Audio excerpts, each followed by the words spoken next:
Amanda. Ministro, eu queria insistir nessa pergunta porque me parece importante. Eu lembro exatamente do momento em que eu soube da sua saída, até estava no ar, num outro programa, e veio como uma surpresa, porque o presidente Bolsonaro havia elogiado o senhor, a sua gestão, acho que no dia anterior, se não me engano. Eu queria me aprofundar um pouco nesse contexto, né, da sua saída. Então, por um lado, a gente tem uma pressão internacional muito forte de críticas à política ambiental do presidente Bolsonaro e, de outro, avanço de investigações, inclusive com uma operação da PF poucas semanas antes.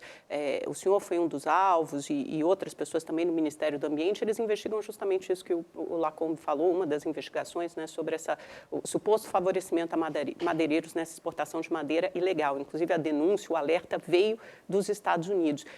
Eu queria saber se, em que medida esses fatos influenciaram a sua decisão de deixar o Ministério? Esses processos, essas investigações, melhor dizendo, foram para a primeira instância, se isso o favorece, se isso pesou na sua decisão? Bom, primeiro uma correção importante. O próprio embaixador dos Estados Unidos disse que os Estados Unidos jamais, dito pelo embaixador dos Estados Unidos aqui no Brasil, os Estados Unidos jamais acusou a mim ou os membros do governo, do Ministério do Meio Ambiente, de participar de esquema de corrupção ou de contrabando de madeira. Isso foi a imprensa que criou essa narrativa a partir de uma carta de um funcionário do sistema de cuidados ambientais americanos, o Fish Department, né? Nature, Fish and Land Department. Que é o equivalente ao quê? Ao IBAMA? Que seria o IBAMA americano. Em que ele nota ou reflete, né, de que cargas de madeira que chegaram nos Estados Unidos apresentam, ou podem apresentar, e ele fez uma investigação junto com empresas europeias, etc., irregularidades. Isso não tem nada a ver com dizer que o governo brasileiro, ministro ou funcionários do governo, estão envolvidos em coisa nenhuma. Ele nunca disse isso. Isso foi uma mentira criada por algumas reportagens. Os Estados Unidos denunciou o esquema. Não denunciou o esquema coisa nenhuma. Ele disse que, de fato, tinham cargas de uma empresa privada, que não tem nada a ver com o governo, ou algumas empresas privadas, que podem ter irregularidades ou que têm irregularidades. Não tem nada a ver com o governo isso. Segundo, essa acusação de que nós fizemos favorecimento de madeireiro, contrabando de madeira, é ridícula. Não tem outra palavra para dizer isso que não seja essa, ridícula. Tanto que quando você pergunta, fortes indícios, quais são os indícios? Nenhum foi apresentado.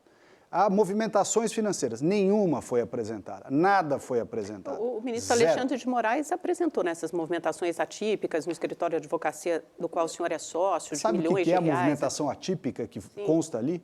Eu fiz uma aplicação na Bolsa num dia e desapliquei 4 dias depois. Aplicação de Bolsa. Isso é ridículo.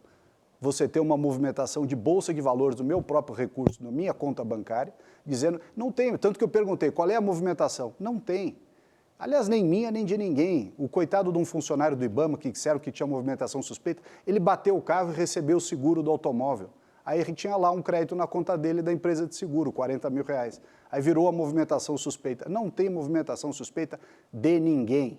É conversa mole isso aí. O que é isso? Isso é o aparelhamento do Estado que, infelizmente, chegou em vários ambientes, né? Vários ambientes, e chegou também em algumas instâncias, infelizmente, da Polícia Federal. Porque os 2 inquéritos que geraram essa polêmica toda, um, que é aquele onde diz que eu fui ao Pará para ajudar Madeiro, é ridículo.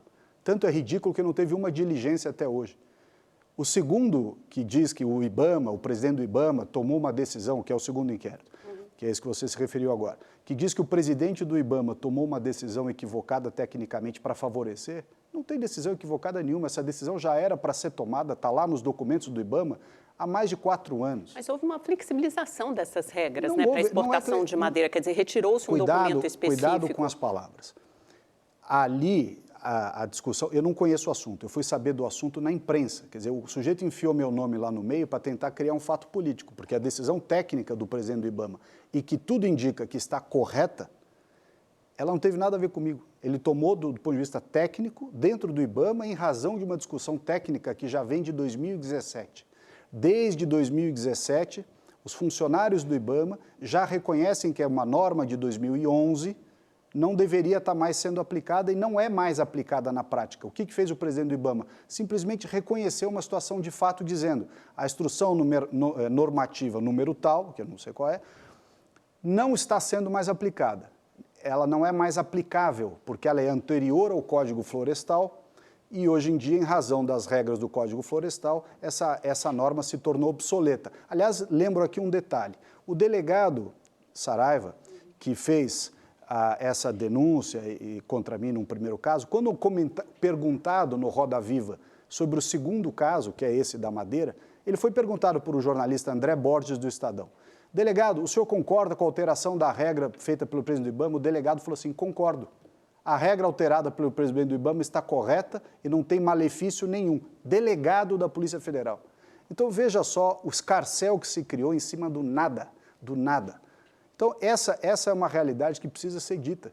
Você vê, você faz uma operação, cria uma narrativa, apresenta isso ao judiciário como se fosse algo cheio de nuances e coisas, quando você espreme ali não fica nada. Mas isso fez deixar o Ministério, Não né? foi isso que me fez deixar o Ministério. O que me fez deixar o Ministério, eu vou dizer isso bem claramente, eu cansei de lutar contra aquilo que nós sabemos, quer dizer, a manipulação das informações na imprensa, a manipulação da opinião pública dentro e fora do Brasil, uma pressão enorme em cima de todo mundo que tenta discutir coisas que são vedadas pelo politicamente correto, vedadas pelo patrulhamento ideológico. Chega uma hora que você cansa. Você fala, eu estou longe da minha casa, eu sou um paulista, estava em Brasília há 2 anos e meio. Estou longe da minha casa, longe dos meus filhos, longe da minha família, longe dos meus amigos.